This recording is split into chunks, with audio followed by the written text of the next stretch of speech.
Assalamualaikum warahmatullahi wabarakatuh. Perkenalkan, nama saya Sri Wulandari, NIM C1C1200118.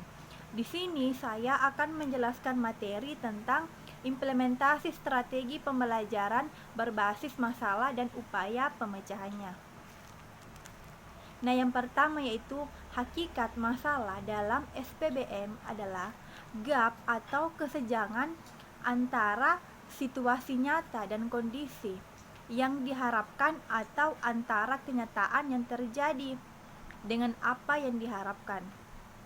Kesenjangan tersebut bisa dirasakan adanya keresahan, keluhan, kerisauan, atau kecemasan. Oleh karena itu, maka materi pelajaran atau topik tidak terbatas pada materi pelajaran yang bersumber dari buku saja, akan tetapi juga dapat bersumber dari peristiwa-peristiwa tertentu sesuai dengan kurikulum yang berlaku. Adapun konsep dasar dan karakteristik SPBM, yaitu SPBM dapat diartikan sebagai rangkaian aktivitas pembelajaran yang menekankan kepada proses penyelesaian masalah yang dihadapi secara ilmiah. Terdapat 3 ciri utama dari SPBM. Yang pertama yaitu SPBM merupakan rangkaian aktivitas pembelajaran. Artinya, dalam implementasi SPBM ada sejumlah kegiatan yang harus dilakukan siswa. SPBM tidak mengharapkan siswa hanya sekedar mendengarkan. Itulah penjelasan dari saya, dan materi selanjutnya akan dijelaskan oleh Saudari Hasniar. Baik, perkenalkan nama saya Asniar dengan NIM C1C1200022. Di sini saya akan melanjutkan pemaparan materi yang telah terlebih dahulu dipaparkan oleh Sri Wulandari. Mencatat, kemudian menghafal materi pembelajaran. Akan tetapi, melalui SPBM, siswa aktif berpikir, berkomunikasi, mencari dan mengolah data dan akhirnya menyimpulkan. Yang kedua, aktivitas pembelajaran diarahkan untuk menyelesaikan masalah. SPBM menempatkan masalah sebagai kata kunci dari proses pembelajaran. Artinya, tanpa masalah maka tidak mungkin ada proses pembelajaran. Yang ketiga, pemecahan masalah dilakukan dengan menggunakan pendekatan berpikir secara ilmiah. Berpikir dengan menggunakan metode ilmiah adalah proses berpikir deduktif dan induktif. Tujuan yang ingin dicapai oleh SPBM adalah kemampuan siswa untuk berpikir kritis, analitis, sistematis, dan logis untuk menemukan alternatif pemecahan adalah masalah melalui eksplorasi data secara empiris dalam rangka menemukan sikap ilmiah. Itulah tadi pemaparan materi dari saya. Selanjutnya akan dipaparkan oleh Saudari Fitriani. Perkenalkan, nama saya Fitriani, NIM C1C12004. Di sini saya akan melanjutkan pemaparan materi yang telah dipaparkan sebelumnya oleh Saudari Hasniar. Banyak ahli yang menjelaskan bentuk penerapan SPBM.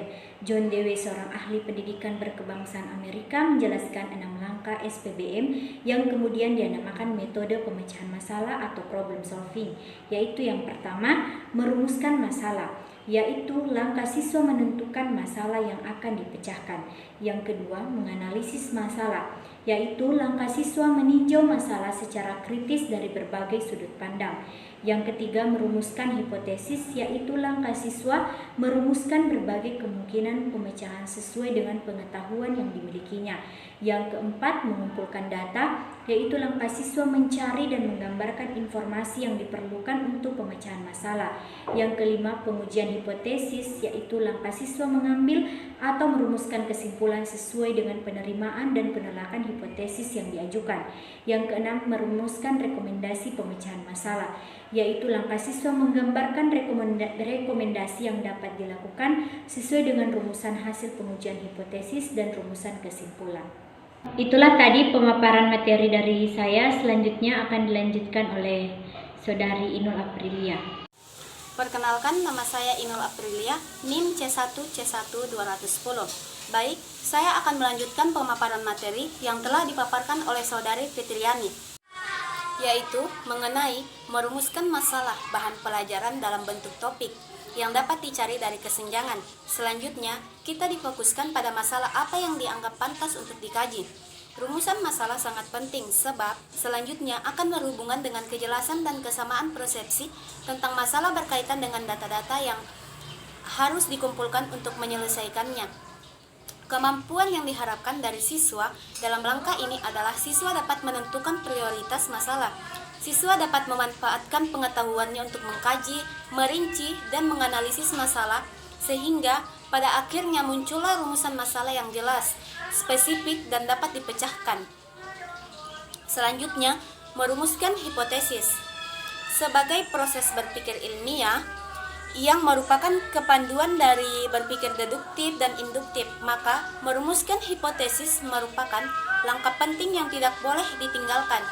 Kemampuan yang diharapkan dari siswa dalam tahapan ini adalah siswa dapat menentukan sebab akibat dari masalah yang ingin diselesaikan. Dengan demikian, upaya yang dapat dilakukan selanjutnya adalah mengumpulkan data yang sesuai dengan hipotesis yang diajukan. Pengumpulan data sebagai pesan berpikir empiris, keberadaan data dapat berproses berpikir ilmiah merupakan hal yang sangat penting sebab menemukan cara penyelesaian masalah sesuai dengan hipotesis yang diajukan harus sesuai dengan data yang ada. Proses berpikir ilmiah bukan proses berimajinasi, akan tetapi proses yang didasarkan pada pengalaman.